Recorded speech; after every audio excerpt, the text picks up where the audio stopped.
sectors that touch on many different topics, but also offer something different to the creative conferences, the workshops that we've been to, the 2-day conferences or speaking events that are advertised everywhere that you normally can't afford as well. There's some in the next month that will cost about 6,000 to 8,000 rand. Now tell me, as a young entrepreneur or corporate professional, where you're going to get that money to attend this? The people that need these kind of workshops with insights that actually help you are sitting right here. They're the people that are not in those conferences, people who are not that empowered yet to afford that much money. What I want to share with you is that the very same template that Sanlam has used to empower Afrikaners is today the very same template they are also using to support what we call Black economic empowerment and to support the program of Black industrialists. And it's so important to be honest about the history of our nation. Yeah. I'm glad she touched upon that and how certain elements and certain people gained from our country's resources and how we can pass on those lessons. And yeah, we've got the funds, they're there. So how do we use these funds? Let's talk to the people. And I know there's people asking, where are they? She talks about good numbers out there. How can we get a hold of these funds? Huge congratulations to Sanlam and the Consumer Council. I think I've attended a lot of these. This was authentic. The right type of people came to it, because you find that a lot of corporates just do this thing, and they invite us, and you can kind of feel that they don't really care about it. It's just a tick box. But I found it very authentic. I found it very engaging, and I think fundamentally the fact that Sbu had briefed us that we mustn't be overly inspirational, we must be practical. I feel that people took something out that they can use, and it's not that it's a hype of saying, wow, I feel inspirational. I saw people take the notes. I think every speaker articulated a very practical way of running a business, running a startup, and I loved it. One piece of advice that you could take notes, I'm going to repeat it again, that if you start a business, you have to define your culture. Define the culture, set out a culture.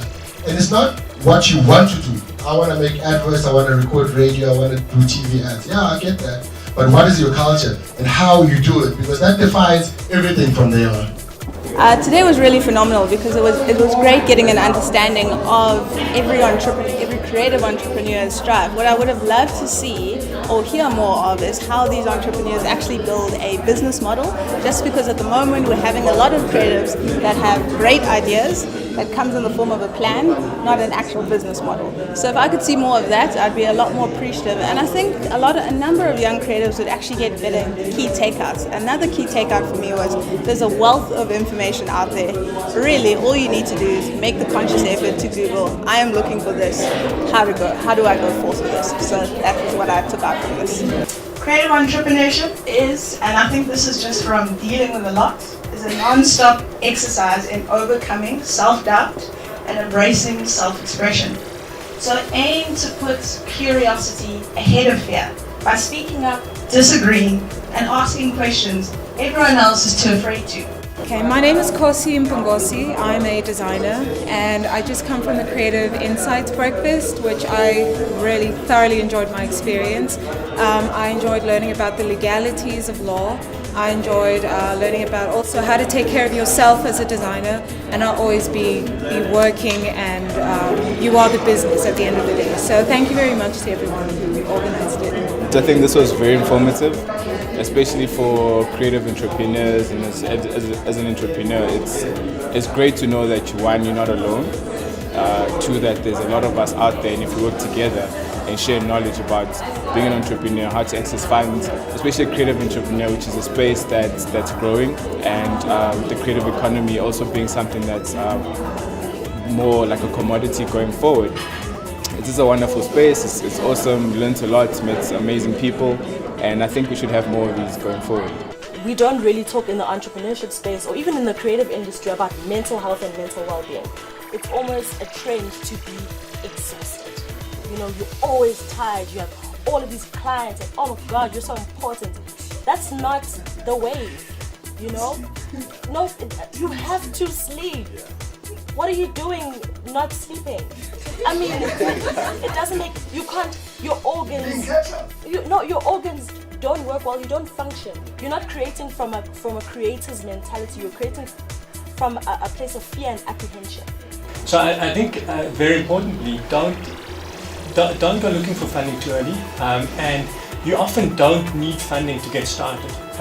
The best form, and Thomas actually talked about this, the best form of funding is revenue.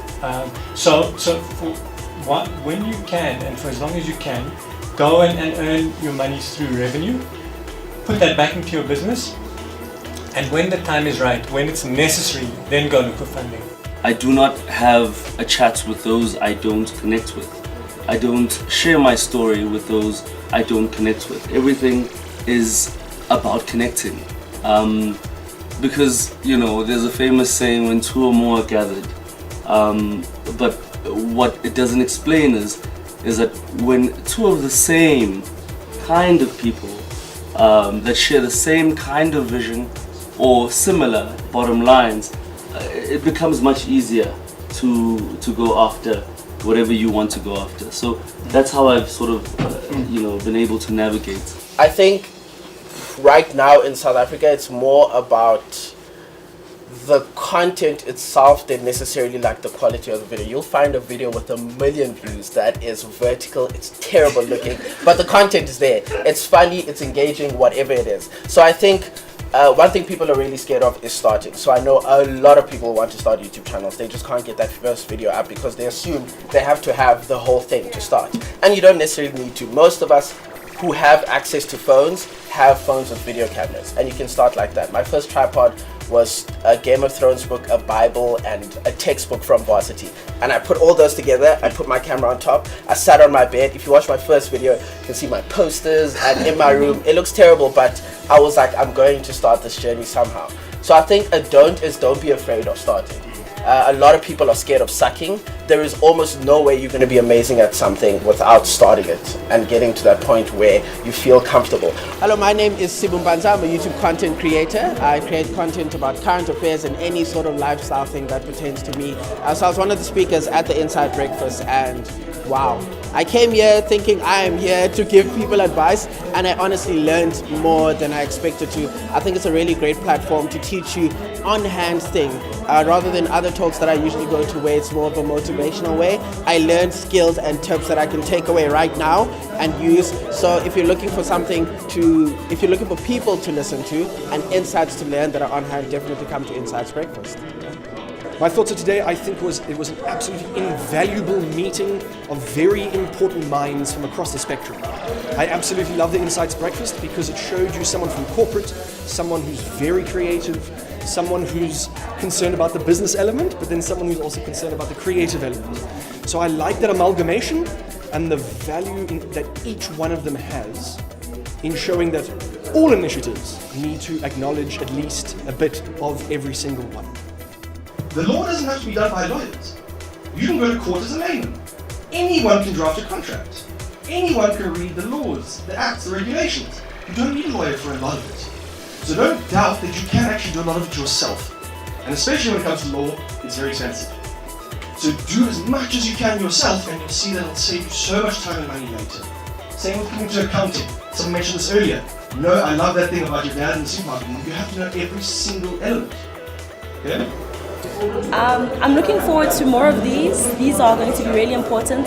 I can already foretell for the industry as a whole, the way that it's packaged, what it's going to turn into is going to be something that's going to be a game changer. So I'm very excited to be a part of the first initial series. And people should come. People should come to the Insights Breakfast. It's free and it's really impactful. So. It's been fantastic, and the next installment we are discussing a critical issue. Of course, we're talking about women and their experience in the creative and corporate environment. Thank you so much. Thank you.